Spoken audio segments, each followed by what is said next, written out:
Biyan bukata ka ji gaskiya, ku zo biɗar maganin gargajiya. Annur Islamic Medicine Center. Sunana Ibrahim Suleiman, shugaban cibiyar Annur Islamic and Herbal Medicine. Sunana Aisha Najamu. Sunana Khadija Muhammad. Alhamdulillah, dukan godiya ta tabbata ga Allah subhanahu wa ta'ala.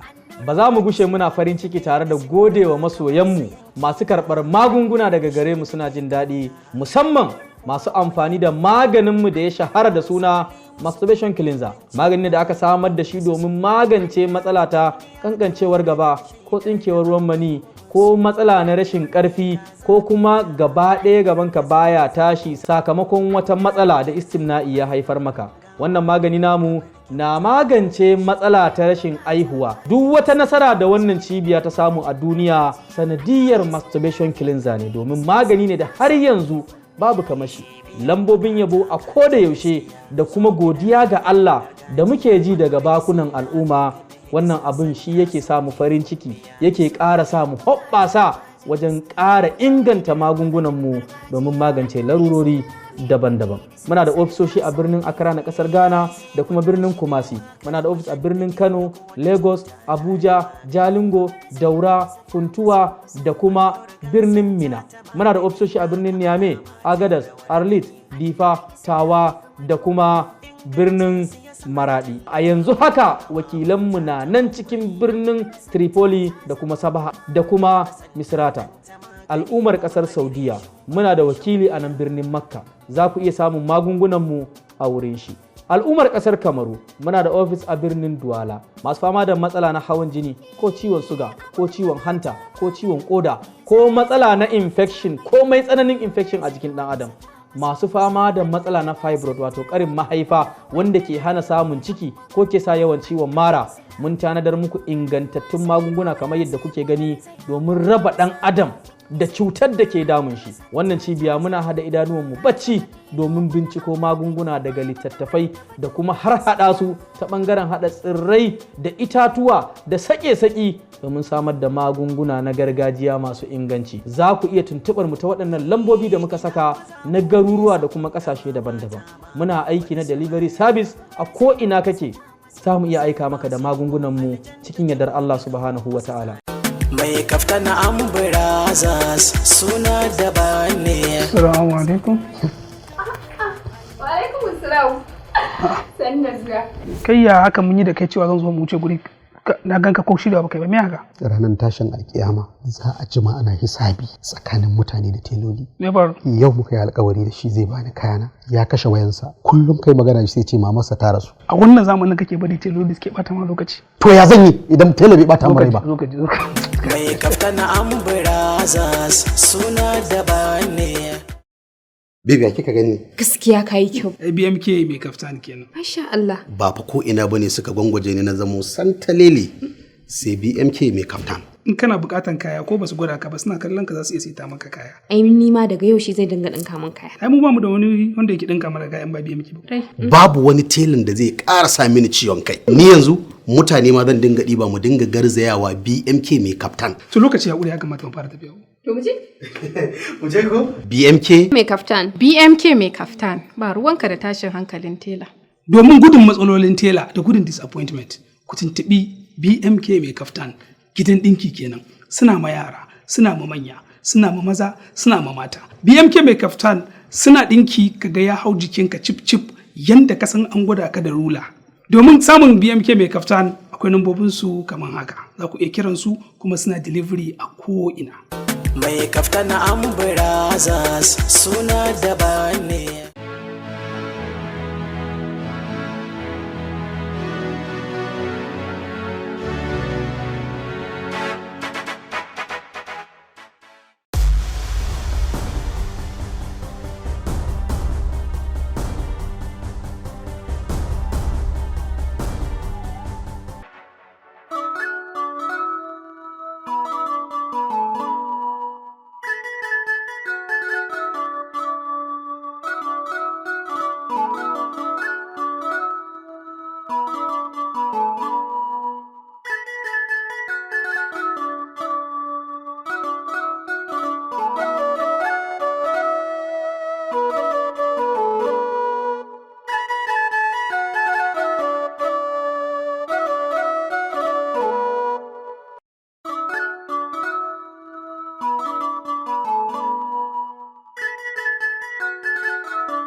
Dan gwamna, dan gwamna, dan gwamna, dan gwamna, dan gwamna. Dan gwamna, dan gwamna, dan gwamna, kun ganni dan gwamna.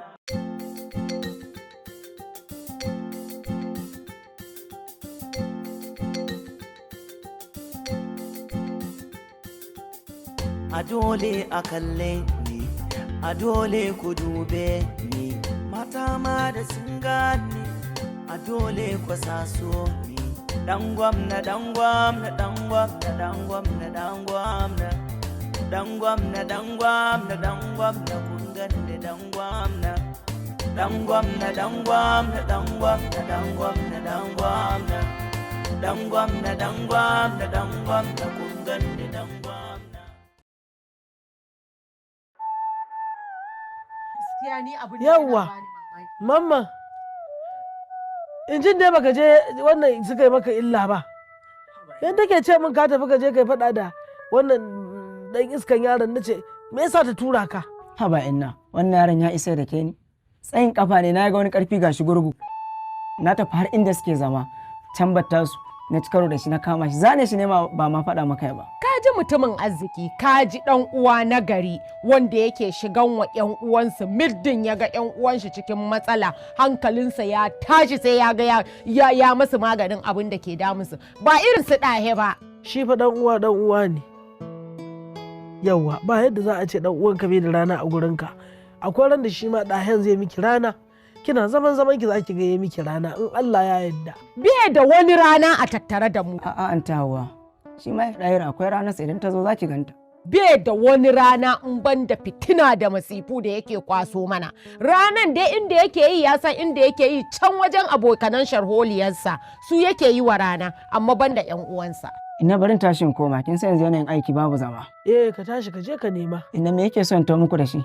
Abin da nake so da kai ni abin da bai fi ƙarfin arzikin ka ba. Shi za ka siyo min ban takura ka ba. Ka tsara haƙƙin aikinka ka ba wa masu balas ɗinsu daidai. Abin da ya sauwaka shi za ka kawo. Ka ji ko? Allah ya bada sa'a. Allah ya bada sa'a. Allah ya taimaka ba irin su wa'e ba. Fitinanne. La'i lafi hawa, la'i lafi. Ɗahe yana da amfani kuma zai miki rana. Yawa, ni ba za ki aibanta min ɗa ba. Wallahi, bai da wata rana. Wallahi ni ya dawwama ma a can kai ya dawo. Ba amin ba hawa. Wata tara da kwana tara na sha ruwan zafin iska kenan na haifan ma duniya? A'a wallahi. Ba amin ba Allah ya dada ɗahe lafiya. Kika san da me zai zo mana? In dai ba da motar 'yan sanda ya zo ba da alheri zai shigo gidan nan. Mun yi bincike mun gano cewar kai ka raba auren Faisal da Sahilat. Me gaskiya al'amarin? Gaskiya ne yallaɓai. Ni na shirya komai. Ni na shirya duk wani plans na fasa auren su. Haka ne. To me yasa ka aikata haka? Yallaɓai, ni ma wallahi sana akai. Wa ya saka? Yallaɓai wata mata ce kuma sunanta Hajiya Sarayya. To nawa ta biya ka? Ko sisi ban karɓa gurin ta ba. Asali ma ni na kashe kuɗi na akan aikin da ta sani. Hajiya Sarayya ta gaya ma dalilin me yasa take so a fasa auren Faisal da Sahilat? A'a, bata gaya min ba. Amma sai dai na yi bincike. Na san dalilin da yasa take so a fasa auren. To me dalili? Dauda, duk abin da zan tambaye kan na suka gaya min gaskiya. Sabanin haka, ranka zai iya ɓaci a nan wajen. Ka ji ni tsawon lokacin da kuka ɗauka. Ina so in sani. Mutane nawa kuka damfara, kuma mutane nawa kuka raba su duke su. Shi ne abin da nake so in sani a gare ka. A'a, mun fa yallaɓai kuma ba 'yan damfara ba ne. To abin da nake so in sani, ka ce min ku ba 'yan damfara ba ne. To idan ku ba 'yan damfara ba ne, me kuke yi?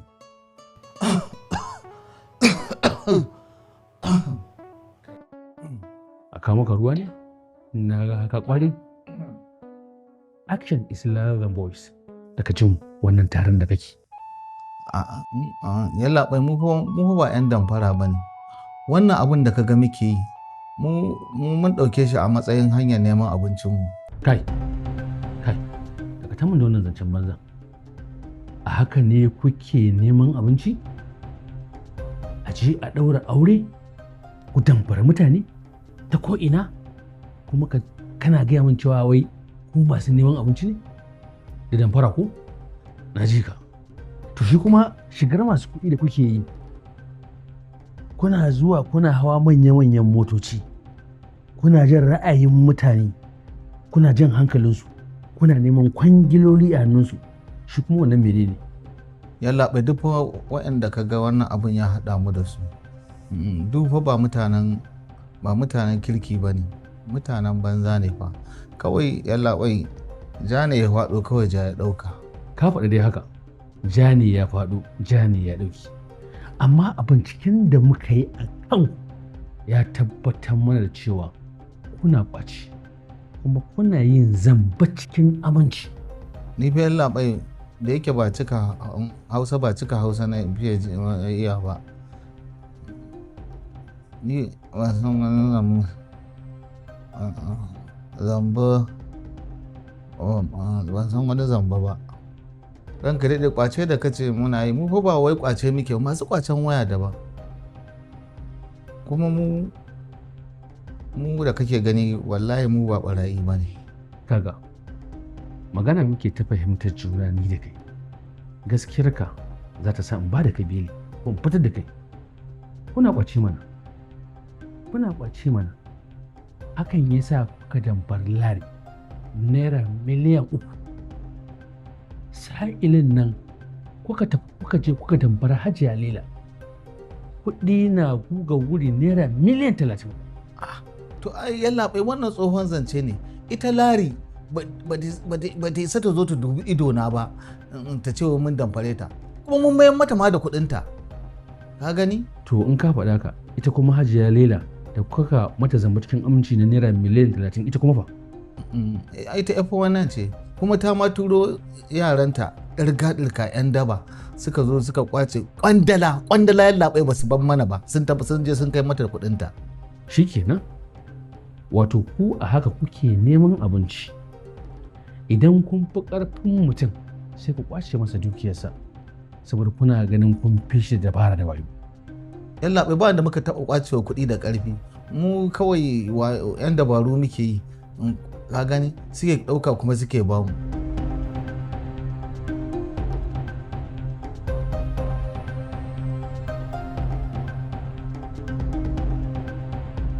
Da a ce Ladidi ta amince ku kwato mata haƙƙinta a wajen 'yan uwanta, wace hanya za ku bi? To wace hanya za mu bi? Sai dai kawai mu kai ƙara kotu. Dama mu kawai so muke mu ga mun taimake ta yallaɓai.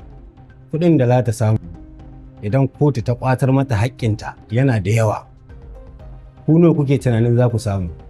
A'a yallaɓai, ko sisi ba za mu samu ba. Kawai mu masu kwato haƙƙin mutum ne, muka ga an danne masa za mu ba hanyar da ta dace mu ga mun kwatar masa haƙƙinsu. A yanda kuka yi ƙaurin suna wajen damfara da cinye haƙƙin mutane, ba wanda zai yarda da cewar idan Ladidi ta amince da ku ba za ku cuce ta ba. Yallaɓai, wallahi ba mu cuce ta ba. In kuma kana ganin ƙarya ne ranka daɗe, a tambayi Ladidin. Mun taɓa yin magana da ita muka kwato har mata haƙƙinta za ta ɗauki wani abu ta ba mu. Yunkurin aikata laifi shi ma laifi ne, ka tabbatar da cewar ka san da haka.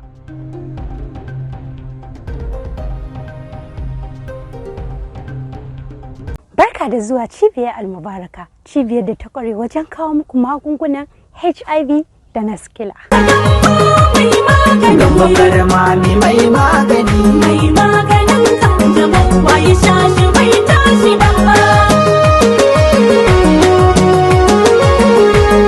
Jama'a assalamu alaikum. Ya Allah, kamar yadda ka saba bani, ina roƙonka ka ƙara bani kafin kowa ya bani. Ni gamba a har kullum da rabo nake amfani, shi yasa duk wanda na baiwa wannan maganin na HIV da na sikila yake warkewa har ya bai wani labari. Wannan maganin na HIV da na sikila shi yake tallata kansa, ya sai da kansa, har ka sha kai amfani da shi har ka bai wani labari, kai kuma kai karo da shi a midiya ina yaɗa shi.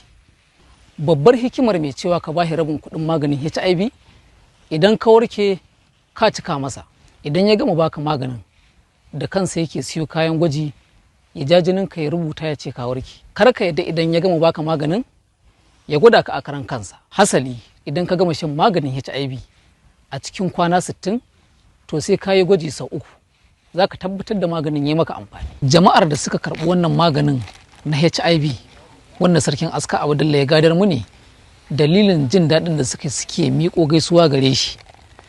To iya amsawa nema ba abin da zan ce muku sai dai godiya. Hasali duk inda maganin HIV yake idan aka sha ƙasa da wata 3 da kwana 9 ba a taɓa warkewa. Sanin adadin lokacin da ake sha ake warkewa sai an sami ma ake sani. Bayan maganin HIV da ne maganarsa, shi kuma wannan maganin cutar sikila kadai yake konewa. Duk tsananin cutar sikila a jikin mai ita ko yaro ko babba ko mun tsananin dadewar sikila a jikin mai ita in ya sha wannan maganin zai ratsa jininsa ne da bargonsa ya fitsarar da sikila da yardar Allah.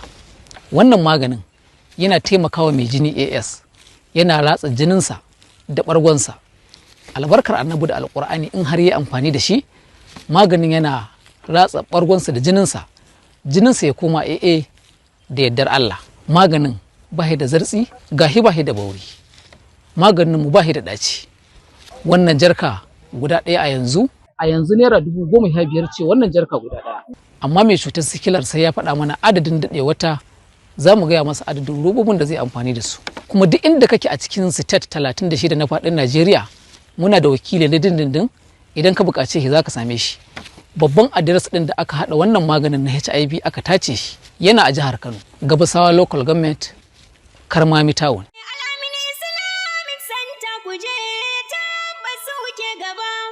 Assalamu alaikum, sunana Aminu Suleiman, shugaban cibiyar Al-Amin Islamic and Herbal Medicine. Sunana Farida Abdullahi, ɗaya daga cikin ma'aikatan Al-Amin Islamic and Herbal Medicine. Cibiyar da ta shahara wajen kawo muku ingantattun magunguna bisa tsarin addinin musulunci. Ina masu fama da matsalar masturbation wato istimina'i, wasa da hannu don biyan bukata, musamman masu fama da irin su rashin sha'awa, fitan farin ruwa, kankancewan gaba, saurin inzali, kai hatta tana kaiwa ga matsalar rashin haihuwa. Wannan cibiya ta tanadar muku ingantaccen maganin masturbation wato masturbation flush out. Wannan magani ana amfani da shi ne tsawon sati 2 kacal. Ina mutanen da suke fama da matsalar hepatitis B ne, A ne, C ne. In Allah ya yarda wannan cibiya ta tanadar maka ingantaccen maganin da za ka yi amfani da shi, za ka rabu da matsalar hepatitis. Ina mutane masu fama da ulcer, wannan cibiya ta tanadar muku ingantaccen maganin da za ku yi amfani da shi. Ina mutane masu fama da diabetes, ku zo wannan cibiya ta tanadar muku ingantaccen maganin da za ku yi amfani da shi. Ina mutane masu fama da matsalar jinnu, musamman mace, yawan mafarke-mafarke, ga yawan ɓacin rai, ba a mata komai ba za ka ji tana jin haushin mutum. Wannan cibiya ta tanar muku ingantaccen maganin da za ku yi amfani da shi. In Allah ya yarda za ku rabu da matsalar jinnu. Ina masu fama da matsalar sanyi wato infection, irin su fitan farin ruwa, rikicewar al'ada, ƙaiƙayin gaba, jin zafi lokacin mu'amala. Wannan cibiya ta tanadar muku ingantaccen maganin da za ku yi amfani da shi. Ina masu fama da matsalar HIV, wasu na cewa cutar HIV ba ta da magani. Ba ta da magani ne ga wanda ya yadda ba ta da magani, amma cutar HIV na da magani. Saboda haka wannan cibiya ta yi bincike cikin littattafan addinin musulunci ta samo muku sahihin magani na HIV wanda za ka yi amfani da shi tsawon wata ɗaya. In Allah ya yarda za ka rabu da matsalar cutar HIV. Ina macen da take fama da matsalar infection wato sanyi, rikicewar al'ada, fitan farin ruwa, ƙaiƙayin gaba, wata ma har da ƙuraje. Wannan cibiya ta tanadar miki maganin da za ki amfani da shi. Ina mutanen Libya, za ku iya samun mu a Tripoli ko Sabaha ko Misrata. Ina mutanen Cote d'Ivoire, za ku iya samun mu a Abidjan.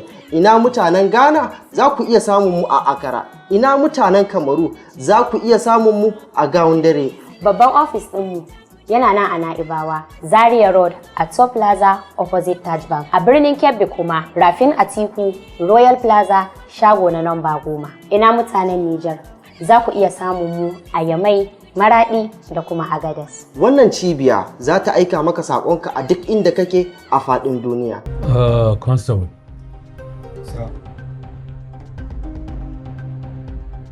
Da kuka tambayi shi wannan dattijo, me ya gaya muku sunansa? Sunansa Malam Musa Rankai, amma ana kiransa da Musa Usman. Haifafan wanne garin ne? kuma wani lokal gama. Ya ce mana shi ɗan ƙauyen Marke ne, na garin Marke yake. Da ya gaya muku cewa shi ɗan Marke ne, a can yake da zama dindindin ko kuma a zuwaye? Ya ce kaf danginsa a garin suke da zama. Shin kun tambaye shi akan ya taɓa tafiya zuwa wani gu ko kuma a'a yana nan tun da ya zo a nan yake? Abin da nake son sani. Ya ce mana ya taɓa yin zaman birni tun yana matashi har sai da ya manyanta ya koma ƙauye. Domin ko auren da ya na fari a cikin birni a nan aka ba shi ɗaya. Me zo yi birni? Ya ce mana sana'a yayi, sana'ar gadi. Ya gaya muku a inda ya gadi? A ina yi? A wata unguwa ce, unguwar Hausawa. Da ya gaya muku haka kuma ya ce ya haifa, matar tasa ‘ya'yanta nawa ta haifa? Maza nawa ne, mata nawa? Sai ya ce mana bai taɓa haihuwa ba. To amma da ya ce matarsa ba taɓa haihuwa ba, a ina ya samu Ladidi? Mu dai ya tabbatar mana da cewar tsintattayi. A wani gida ne kusa da inda yake gadi. Kuma bai gaya kowa ga alaƙar da yake da wannan jaririyar da ya tsinta ba. Kawai sai wanka ya tafi can ina aka wata mummunar rasuwa wacce ke ji a jikinsa. Ita kuma wannan da aka haifa kuma ba yarsa ba ce tsinta ta yi. Me yasa bai sanar da al'umma kullum za ta yi ko kuma ni ya ta yi ko kuma wasu wanda suke makusanta nan area wajen ba cewa ga fa abin da ya tsinta zan yi tafiya da sassafe ko a cikin dare ne ya fita makoti ko wasu makotansa ya gaya masa cewa ga halin da yake ciki wa'i bai haka ba.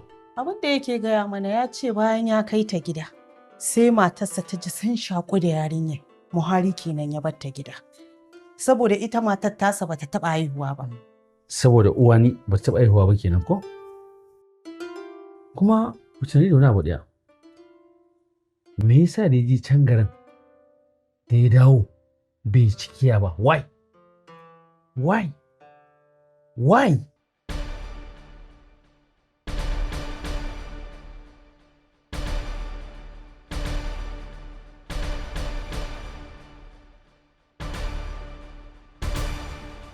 Ofisa, mai kika fuskanta a zamantakewa da kuka yi wajen binciken Hajiya Surayya? Ranka ya daɗe, duk tambayoyin da ya kamata in Hajiya Surayya na mata. Da farko, me kika fara tambayar ta? Na tambaye ta da farko ya aka yi ta san wata 'yar ƙauye Ladidi. Dan sai ta ce miki kuma me? Sai ta ce mai ita wannan magana bata san da ita ba. Amma abin da nake so ki sani, shin kin tambaye ta? Ya aka yi ta tura mahaifiyarta da ƙananta zuwa garin Kaduna don su je can su laɓe? Na mata wannan magana, ta ce ita ma wannan magana da yanzu take ji. To amma shin kin mata bayanin ta yadda shi kansa mahaifinta ya auri mahaifiyar Ladidi shekara 20 baya ta wuce? Duk wannan magana da ne mata dariya ta saka man ta nuna ma bata sani ba. To amma yanzu da ƙarshe me ta gaya miki tana buƙata? Ita yanzu abin da ta nuna ko da an kama ta da laifi to ai mata hukunci ita kaɗai ka a sa mahaifiyarta da ƙaninta. Ai wannan ta zancen banza ne. Yanzu haka mutanen da aka tura su kashe Ɗahir da Dauda mun kama su suna under our interrogation. Muna bincike kansu. Ko ita tana tunanin cewa duk wani abu take kullawa na shige da fice ba mu sani ba. To ina so ki sani, yana san kima ba sani kika yi ba. Duk wani kulli da ta yi yanzu mun riga mun gama warware shi sala-sala. Amma kamar ki sani, shi kansa wanda ya tsinci Ladidin sama da shekara 20 baya ta wuce. Aikin gashi ya kamata ki sanar da cewa yana nan a hannunmu. Ranka ya daɗe kamar yadda ka umarce ni duk tambayoyin da ya kamata don na yi mata su. And then what do you understand about the question you asked her? And me ka fahimta? Tambayoyin da na yi mata tambayar sau nawa aka mata da laifi na damfara. Dan me ta gaya maka kuma apart from wannan question da ka mata? Ta gaya min ba a taɓa kama ta da wani laifi ba. Shin ta gaya maka reason why da ya sa ta shiga cikin wannan harƙallar dumu-dumu a hannunta? Ta gaya min ranka ya daɗe. Damfarar ta aka fara yi kuma ta kawo ƙara nan police station ɗin. Amma ba a ɗau wani matakin da ya dace ba. This is not an excuse. Sai na waye ya damfare ta a wancan karan. Ta gaya min ranka daɗe. Wani ne? Wani ne shi DG. Ana kiransa da ɗan gwamna. Okay? And now listen to me. Amma a iya nazarin ka da tunaninka da kuma binciken da kai, idan ita ba yadda fara ba ce, me ya kawo dalilin da isa har ta jefa kanta dumu-dumu a cikin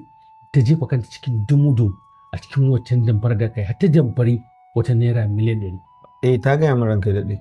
Tana da tabbaci idan ta buƙaci wannan kuɗi mai yawa, har miliyan 100 za ta samu a gurin Hajiya Tsira. Is it the last discussion you discussed with her finally?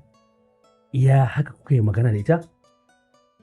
We have to take all necessary decision on her. And then, ya sunanta ma kace? Sunanta Mina. Mina. So keep on. Zan baka time. Zan kuma gaya maka abubuwan da za ka ƙara bincike a kai. Okay. That's it. You can go. Okay, sir. Ka ban min wannan littafin zan duba shi. Okay.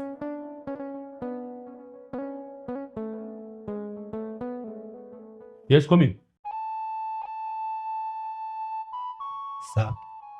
Inspector. Yaya? Kai baki. To, a ce su shigo mana suwai. Su zo? Okay. Su zo. Okay. Thank you.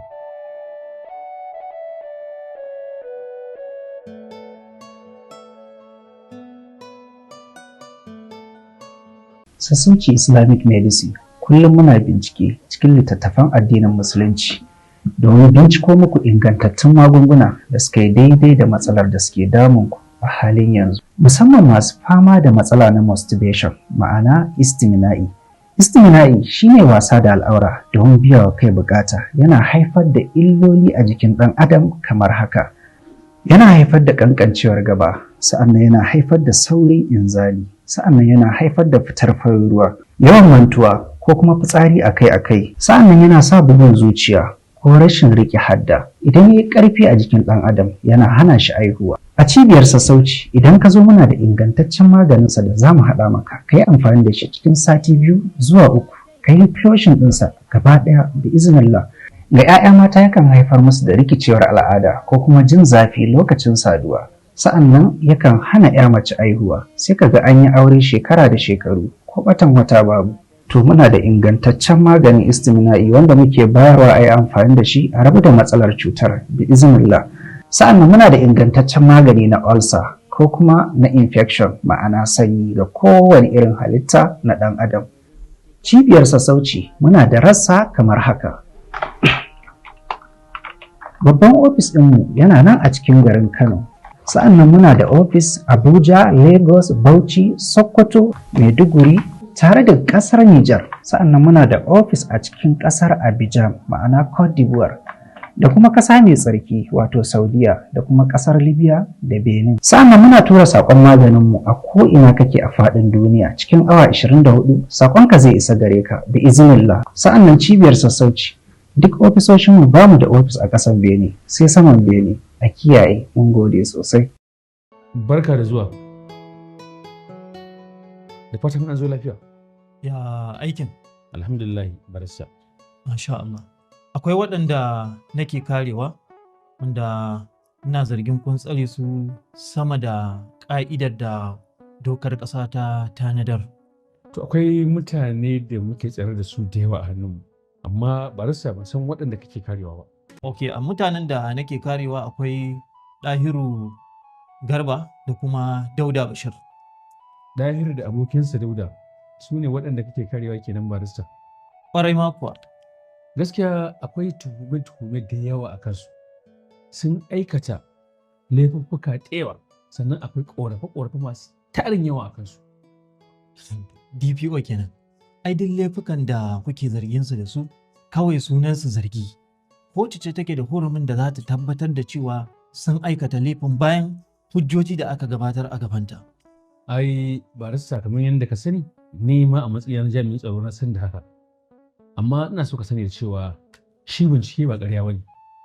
Kuma har yanzu muna kan bincike, kuma mu kammala bincikenmu gaba ɗaya ballantana mu samu mu tura su kotu. Bisa tsarin dokar ƙasa bai kamata a ce kun tsare ɗan ƙasa sama da awa 24 ba. Ya kamata a ce ku ba da su beli kafin ku ƙarasa binciken naku idan ya so sai ku nemi a dawo da su ku gabatar da su a gaban shari'a. Amma dai na yarda da magana da cewa sun wuce awa 24. To amma mai laifi irin waɗannan mutanen da ka faɗa ba yanda za a yi kawai mu ce su fita saka su tafi ba tare da wani ya zo ya anshi belinsu ba. Kuma tun da muka kama su ba mutum ɗaya da ya zo nan wai a matsayin ya zo belinsu don mu ba su. DPO, wannan shine dalilin da ya kawo ni wurinka. Ni ne zan tsaya musu. Barista, kai mutum ne mai daraja, kai mutum ne mai kima, kai mutum ne wanda ka san kare haƙƙin al'umma.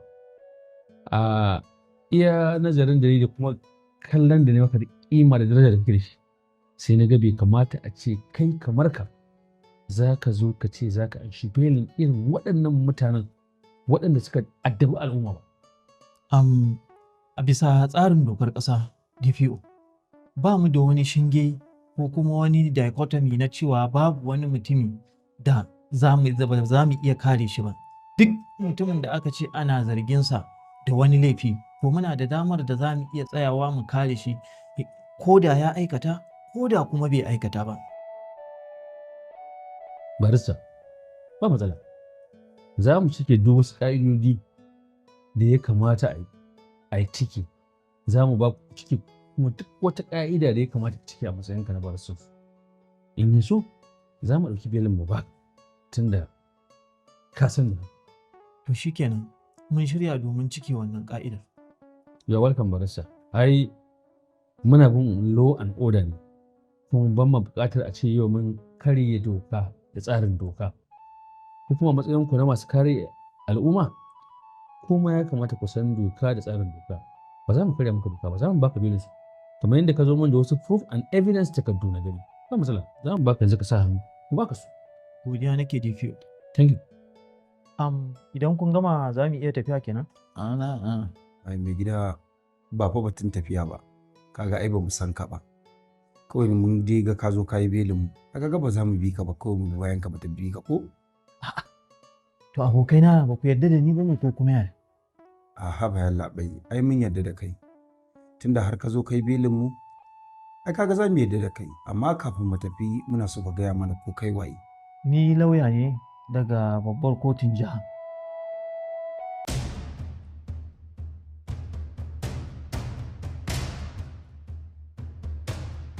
Labai, mu ba iya matsayin da muke ba, mu ba mu da kuɗin da za mu iya ɗaukar lauya ya kare mu. Na san da haka. Amma waɗanda suke da matsayin su ne suka turo ni domin na kare ku. To amma yanzu yallaɓai in muka bar nan, to ina za mu je? Zan kai ku inda za ku zauna ne har zuwa lokacin da za a nemi. Yallaɓai, mu yanzu kaga dama can ba ma gari. Tunda Allah ya sa mu kayo belin mu, to mu ka kyale mu je mu ga 'yan uwa da abokan arziki. Zan bar ku je gida. Amma yana da kyau mu je wurin waɗanda suka bani wannan aikin, ku gana da su tukunna, daga nan in ya so kowane irin mataki ne sai ya ɗauka na gaba. Ahiru, ni fa ban yarda da mutumin nan ba. Ka san fa muna da yawan makiya.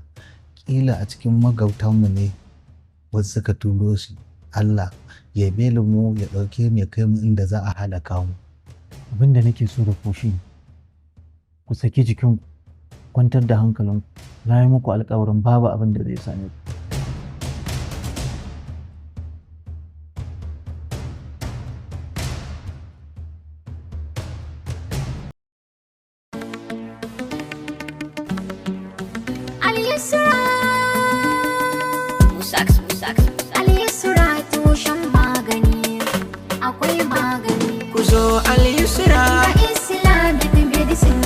Ingantaccen magani a yau mu ne kan gaba. Ku zo ga waraka Al-Yusra tushen magani. Ku zo Al-Yusra ga Islamic medicine kuwa. Ingantaccen magani a yau mu ne kan gaba. Ku zo ga waraka Al-Yusra tushen magani.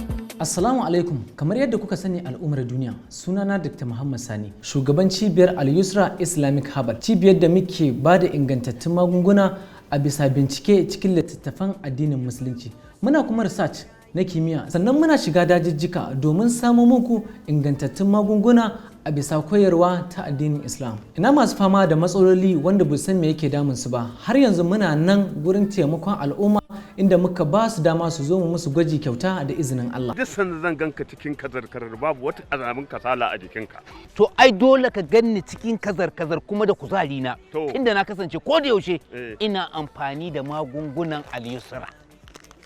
Masu fama da matsala ta kasala ko mutuwar jiki za a samu dacewa da izinin Allah. Ko dole ne in mallaki wannan maganin. Wannan shine HIV sachet, shine muke ba masu cuta mai kare garkuwar jiki. Har yanzu cibiyar Al-Yusra tana kan bakarta na wajen karɓar kaso 50 gurin karɓar maganin idan mutum ya rabu da wannan lalurar ya ciko ragowar a bisa yarjejeniya wadda muke da al'umma da dama, kuma alhamdulillah mun samu nasarori.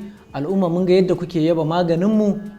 Juna biyu shekara 10 ba haihuwa. Wannan sachet din shi muke ba masu matsala ta haifuwa, sannan yana magance matsala ta ƙwayoyin halitta a samu dacewa da izinin Allah. Yanzu kin samu tabbas maganin Al-Yusra yayi aiki. Ina masu fama da matsala hepatitis type A ko type B ko type C, masu fama da ciwon koda ko cutar asma. Kowa yana da ƙwazon da in aka tashi yin jarabawa zai iya cin jarabawa. Duk wata cutar da ke damunka za ka iya garzayowa cibiyar mu ta Al-Yusra domin karɓar taimakon maganinta da izinin Allah. Amma kai kana masturbation ko? Wannan shine masturbation sachet. Duk wani side effect na masturbation yana wanke wannan matsalar da izinin Allah. Kankancewar gaba, saurin inzali, zafin tafin kafa, kasala ko yawan bugun zuciya ko yawan mantuwa. Za ku iya garzayawa cibiyar Al-Yusra Islamic Hub don samun ingantattun magunguna na herbal da suka shafi cututtuka daban-daban, ingantattu, nagartattu domin lafiyanku. Cibiyar Al-Yusra muna aika sakonnin magungunan mu a dukkanin inda mutum yake a fadin duniya ya isa hannunsa cikin aminci. Za ku samu babban ofishin mu a cikin garin Kano, za ku same mu a cikin garin Kaduna, za ku same mu a Maiduguri, za ku same mu a Sokoto, haka za ku same mu a cikin garin Taraba. A cikin kasar Nijar kuma za ku same mu a cikin birnin Maradi da kuma Niamey. Haka zalika a kasar Libya za ku same mu a cikin birnin Trablis ko Misrata ko Sabaha. A kasar Saudi Arabia za ku same mu a cikin garin Makka. Mutanen Kamaru za ku same mu a cikin Garwa. Mutanen kasar Ghana za ku same mu a cikin birnin Accra. Kasar Chadi za ku same mu a cikin birnin Jammaina. Mutanen kasar Cote d'Ivoire da Algeria da Togo za ku iya tuntuɓar mu ta WhatsApp ta wannan lambar. Shin ba ku ce min komai ba? Wallahi ranka ya daɗe fitsari nake ji. To ka bari in mun fita mana sai mu tsaya a hanya kai ko? A yalla bai in ka amince na yi anan sai ne da ka san izubo haka nake ji wallahi. To ya zan yi? Jiga.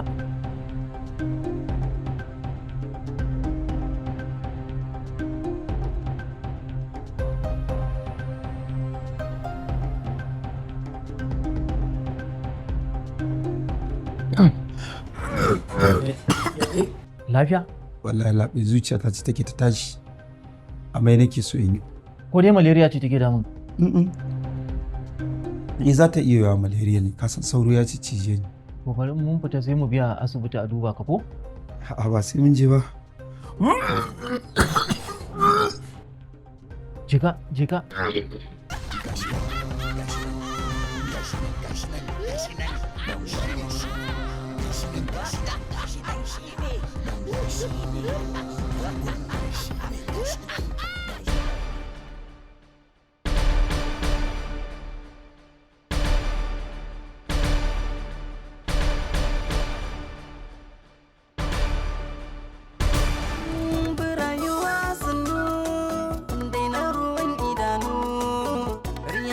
take ba ta yaya fadan gwamna burin ta kai ta burga su ga da kayan ga karshen alawa kun mai lissafi ta wansu a turba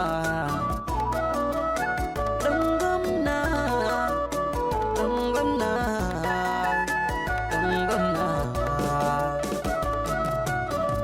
rayuwa da lissafi a kayinta bi ta kaddara yadda duk ta rubuta biyewa rayuwa ke sa wasu wauta ga dan gwamna nan aka shi ya biye ta sunan sama ya sauya shi haka wai na birni ne shi daga dahiru diboy ne shi sunan da shi ya sawa kan shi mai dan gwamna dan gwamna